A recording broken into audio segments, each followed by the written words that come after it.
کہ آپ یہ کہتے ہیں کہ دین کی بات پہنچا دو لوگوں تک تاکہ آپ کی ذمہ داری پوری ہو جائے. میں کہہ رہا ہوں کہ مسلمان کو گناہ کی جگہ سے ہٹانا یہ ایک مستقل کام ہے. آپ نے فرمایا کہ آگے جا کر نماز پڑھیں گے یا نہیں. امام شافعی فرماتے ہیں کہ علت کیا ہے؟ علت یہ ہے کہ وہاں شیاطین کا اس وادی میں اثر تھا، آپ نے وہاں سے ہٹ کر نماز ادا کی. میں عرض کرنا چاہتا ہوں کہ ہمارے محلے میں کتنے بے نمازی ہیں، ان بے نمازی کی کتنی نحوست ہمارے محلے میں ہے. میں اس کو کہنا چاہتا تھا کہ گشت کیا ہے. جب آپ جس نماز کے لیے جا رہے ہیں، آپ اپنی دکان سے نماز سے 20 منٹ پہلے، کم سے کم آدھا گھنٹہ پہلے آپ اٹھ جائیے اپنی دکان سے، اور آپ مسجد جاتے ہوئے راستے میں مسلمانوں کو ہاتھ پکڑ پکڑ کے پیار محبت سے سمجھا کر اپنے ساتھ سب کو نماز کے لیے چلے. میں نماز کے لیے چل رہا ہوں. آگے آپ غور کیجئے، آپ کی دکان کے ایجنٹ، آپ کی دکان کے ملازم وہ بازار میں پھرتے رہتے ہیں، آپ کے گاہکوں کو پکڑ پکڑ کر تیار کر کے آپ کی دکان میں لاتے ہیں، آپ ان کو پیسہ دیتے ہیں. وہ اس کی کوشش کرتے ہیں. میں حرم میں جا رہا تھا نماز پڑھنے کے لیے مسجد نبوی میں، تو نماز کے لیے جا رہا تھا تو 5-6 آدمی ایک دم نماز، 5-7 منٹ مشکل سے باقی ہو گئے نماز میں. 5-6 آدمی ایک دم آگے مجھے گھیر لیا. جی وہ دکان ہے، آپ یہاں سے سامان لے لو. یہ کپڑے کی دکان ہے، کپڑا لے لو. یہاں یہ سونے کی دکان ہے، سونا. بس نماز کے لیے جا رہے ہیں، نماز کا وقت قریب ہے. کہ نہیں جی ٹھیک ہے، آپ رہیں گے نماز تو ابھی تو نماز میں ٹائم ہے، ابھی تو نماز میں ٹائم ہے. جی میں حیران ہو گیا. میں نے کہا مسلمان کا کام یہ تھا ان گلیوں میں کہ یہ بازار سے اٹھا کر ابو ہریرہ مسجد میں لایا کرتے تھے لوگوں کو. اور کہاں حالت یہ ہے کہ جو آدمی مسجد جا رہا ہے، بازار کے لوگ اسے پکڑ پکڑ کر دکان میں لے جا رہے ہیں. حاجی صاحب دکان میں چلیے، حاجی صاحب دکان میں چلیے. میں حیران ہو گیا. میں نے کہا بات اصل یہ ہے کہ کیونکہ یہ دوسروں کو نماز کے لیے تیار نہیں کرتے، اس لیے نماز پڑھنے والوں کی نماز میں خود رکاوٹ بن رہے ہیں. میں بس آپ کو آسان مثال دیا.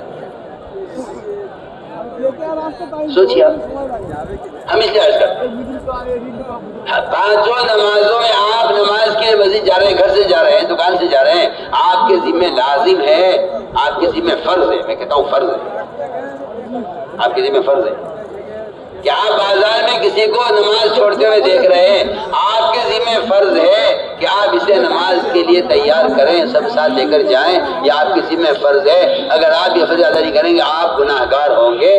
وہ گناہ گار ہے نماز چھوڑنے کی وجہ سے، آپ گناہ گار اس کا نماز کے لیے تیار نہ کرنے کی وجہ سے. آپ صاف صاف بات. تو میں نے عرض کیا کہ پہلا کام ہے جو مسجد میں آ جائیں ان سے نماز ادا کرواؤ، اس وقت کا فریضہ ادا کروا لو. نماز نہیں پڑھنی آتی بٹھا کر سکھلاؤ، مسائل بتلاؤ. اس کے کپڑے ناپاک ہیں، پاک کپڑا اس کو دے دو، اس سے نماز ادا کروا لو. خود بھی ہماری غرض اللہ کے راستے میں نکلنے کی، اپنی نمازوں میں کمال پیدا کرنا. عمر رضی اللہ تعالیٰ عنہ صحابہ کو یہ کہہ کر مدینے سے نکالا کرتے تھے، اس لیے بھیج رہا ہوں تاکہ تمہاری نمازوں میں کمال پیدا ہو جائے. حالانکہ ان کی نماز میں کیا کمی ہوگی، مگر کچھ وقت کے لیے آدمی اسباب کی دنیا سے نکلے تاکہ یکسوئی کے ساتھ لمبی نمازیں پڑھنے کی مشق ہو. بعض مرتبہ دنیاوی تقاضے کی وجہ سے رفتہ نوافل کا شوق ختم ہو جاتا ہے. ہمارے اللہ کے راستے میں نکلنے کی بڑی غرض یہ ہے، وہ اسباب کی مشغولی جو نماز کو ضائع کرا دیتی ہے یا نماز کے رکوع سجدے میں جلدی کرا دیتی ہے. ہمیں اللہ کے راستے میں نکل کر اسباب سے اپنے آپ کو فارغ کر لینا ہے کچھ وقت کے لیے، دکان سے، تجارت سے، ملازمت سے، کارخانے سے، زمینداری سے، تاکہ 4 مہینے اللہ کے راستے میں نکل کر لمبے رکوع، لمبے سجدے، لمبی نمازیں پڑھنے کا کہ عادت بنے. عادت بنے، شوق نہیں، عادت بنے. کیونکہ بدن عادت چھوڑ چکا ہے نوافل کی. اس لیے میں نے عرض کیا کہ اللہ کے راستے میں نکلنے کی بڑی غرض یہ ہے ہماری نمازوں میں کمال پیدا ہو. اس لیے ہمیں اپنی نمازوں پر 3 اعتبار سے مشق کرنی ہے. سب سے پہلی بات یہ ہے کہ نماز کے ظاہر کو درست کرو. اگر نماز کا ظاہر درست نہیں ہے، اس نماز میں کوئی اخلاص، اس نماز میں کوئی خشوع نہیں ہوگا. یہ نماز اس قابل نہیں ہوگی کہ آپ کو الٹے سے بچا سکے. دوسری مشق ہوگی نماز پر، اس میں اللہ کا دھیان ہر وقت لانے کی کوشش کرو. اور تیسری بات یہ ہے اس بات کی مشق کی جائے کہ نماز صحیح مسائل کو حل کرنے کا مزاج بن جائے. جب کوئی حاجت پیش آئے تو پہلا خیال نماز کی طرف جائے. اگر یہ طبیعت بن جائے تو میں سمجھتا ہوں کہ اللہ رب العزت ایسے لوگوں کے اسباب کی طرف بڑھنے سے پہلے ہی مسائل کو حل فرما دیں گے. یہ یقینی بات ہے. جو اعمال کو مقدم کرتا ہے سبب پر،